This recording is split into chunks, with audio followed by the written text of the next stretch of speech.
Yes, bana, katika ulimwengu wa burudani na matukio kila siku mapya yanaendelea kuibuka na kuendelea make headline, na moja kwa moja Biomedia iko kwa ajili ya kuhabarisha kwa undani kabisa ile yote ambayo inaendelea kutikisa vichwa vya habari. Mimi ni official Rose D, ambatana na mimi mpaka tamati tuangazie ukubwa wa story ambako Idris, huyo ni aliyekuwa mpenzi wa Wema Sepetu, avunja ukimya au wajibu wanaomsema kwamba ameathirika mara tu baada ya kuonekana katika macho ya umma akiwa amekonda kwa ghafla sana.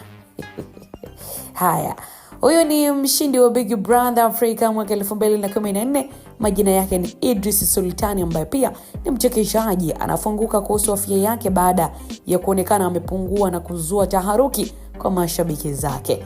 Akizungumza na waandishi wa habari, Idris amesema kwamba watu wamekuwa wakimshangana kumjadili kutokana na kupungua mwili wake, naye anawashangaa watu hao ambao wamekuwa wazungumzaji wa afya yake ikiwa yeye yuko salama.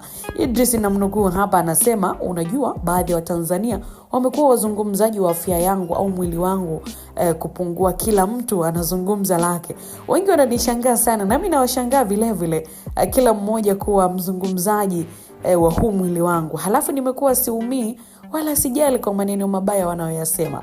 Ameweza kuzungumza Idris, lakini kuishia hapo anaongeza kuwa ila niwaambie tu siumwi wala sina tatizo lolote, na watu wakumbuke mimi ni msanii. Ukifika muda utaongea na watajua kwa nini nimekuwa hivi. Sema nini?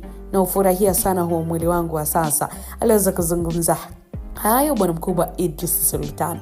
Sasa mtazamaji, katika siku za hivi karibuni bana, Idris amekuwa gumzo kubwa sana mitandaoni na katika vyombo vya habari kuhusu muonekano wake mpya, huku mashabiki zake wakibaki na maswali mengi kichwani yasiyo na majibu ya moja kwa moja. Picha na video zake zilitanda mitandaoni zikimuonyesha akiwa na mabadiliko makubwa sana kwenye mwili wake, hali ambayo iliwafanya wengi kujiuliza kama msanii huyo anaumwa au kama ameanza safari ya makusudi ya kupungua.